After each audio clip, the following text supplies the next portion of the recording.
Mirza jail میں ایک بیان میں اپنی جہالت کا مظاہرہ کرتے ہوئے کہتے ہیں مبالغے کے متعلق، کہتا ہے کہ غیر نبی کے لیے مبالغے کا چیلنج کرنا ہی حرام ہے۔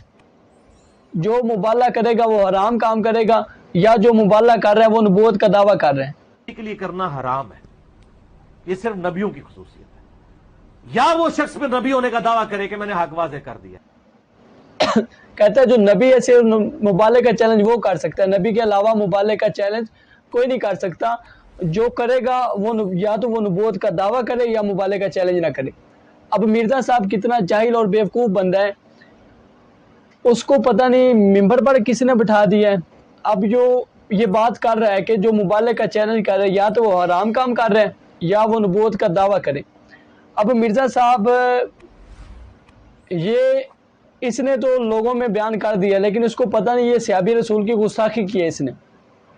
حضرت عبداللہ بن مسعود رضی اللہ تعالیٰ عنہ، یہ سنن نسائی حدیث کا نمبر ہے 3555۔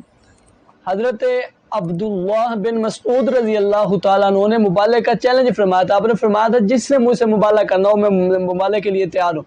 اب مرزا کے بقول حضرت عبداللہ بن مسعود رضی اللہ تعالیٰ عنہ نے حرام کام کیا، یا حضرت عبداللہ بن مسعود رضی اللہ تعالیٰ عنہ نے نبوت کا دعویٰ کیا تھا؟ مرزا صاحب بولتے ہوئے ذرا زبان کو سنبھال کر بولا کرے کہ میں کیا بات کر رہا ہوں۔ تو نے کہا مبالغے کا چیلنج کرنا حرام ہے۔ اب یہ دیکھیں سنن نسائی، اس کی سند بھی صحیح ہے۔